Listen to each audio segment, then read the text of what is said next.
الحمدللہ رب العالمین والصلاة والسلام علی سید الانبیاء والمرسلین وعلی آلہ واصحابہ اجمعین۔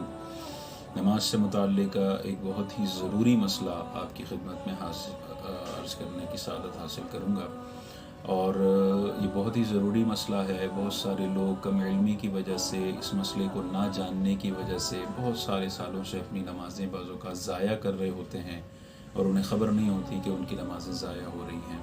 تکبیر تحریمہ سے متعلق کا مسئلہ ہے۔ تکبیر تحریمہ تمام حضرات کو معلوم ہی ہوگا کہ نماز کو شروع کرنے کے لیے جو پہلی تکبیر کہی جاتی ہے اسے تکبیر تحریمہ کہتے ہیں۔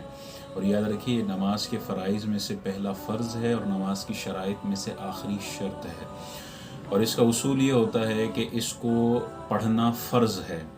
نماز شروع کرنے کے لیے تکبیر تحریمہ پڑھنا فرض ہے، اور یہ یاد رکھیے کہ جہاں پر بھی شریعت کہتی ہے کہ پڑھنا فرض ہے، پڑھنا واجب ہے، پڑھنا سنت ہے، وہاں پر پڑھنے سے مراد یہ ہوتا ہے کہ کم از کم اتنی آواز سے انسان پڑھے کہ اس کے اپنے کانوں تک آواز پہنچ جائے، اگر کوئی شور شرابہ وغیرہ نہ ہو تو پڑھنے کا فرض ادا کرنے کے لیے کم از کم اتنی آواز کا ہونا ضروری ہے کہ اپنے کانوں تک آواز پہنچ جائے۔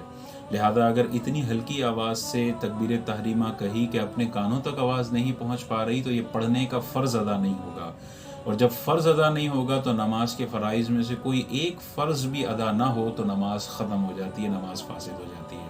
اور یہ چونکہ نماز کا پہلا فرض ہے، یہی ادا نہیں ہوا تو نماز شروع ہی نہیں ہوگی۔ تو اس حوالے سے ہمیں غور کرنا چاہیے۔ بعض اوقات لوگ اتنی ہلکی آواز سے تکبیر تحریمہ کہہ رہے ہوتے ہیں کہ اپنے کانوں تک آواز نہیں پہنچتی۔ بعض اوقات لوگ صرف لب ہلا رہے ہوتے ہیں، آواز بھی نہیں نکل رہی ہوتی۔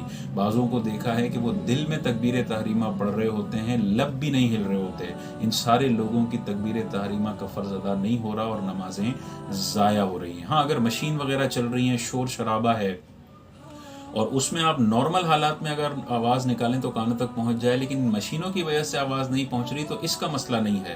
اگر نارمل حالات میں اتنی کم آواز نکالی کہ اپنے کانوں تک آواز نہیں پہنچ رہی ہے تو یہ تکبیر تحریمہ کافی نہیں ہے اور نماز شروع ہی نہیں ہوگی۔ بہت سارے لوگ ایسے نماز پڑھ رہے ہیں اور کئی سالوں سے پڑھ رہے ہیں، اور جب پتہ چلتا ہے تو سر پکڑ کے بیٹھ جاتے ہیں کہ نمازیں اتنی ضائع ہو گئی۔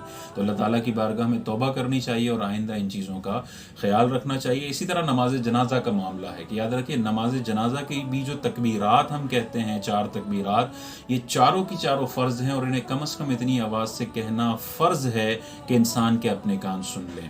بعض اوقات دیکھا ہے کہ لوگ اپنے والدین کا نماز جنازہ پڑھنے کے لیے آئے ہوئے ہوتے ہیں، لیکن تکبیر اتنی ہلکی آواز سے کہہ رہے ہوتے ہیں کہ اپنے کانوں تک آواز نہیں پہنچتی، صرف لب ہلا رہے ہوتے ہیں یا دل میں پڑھ رہے ہوتے ہیں۔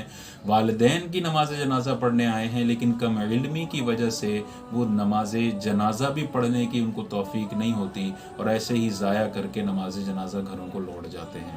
تو اللہ تعالیٰ سے دعا ہے کہ اللہ تعالیٰ ان تمام تکبیر تحریمہ سے ریلیٹڈ مسائل کو ہمیں یاد رکھنے، دوسروں تک پہنچانے اور اس پر عمل کرنے کی توفیق عطا فرمائے۔ وآخر دعوانا ان الحمد للہ رب العالمین۔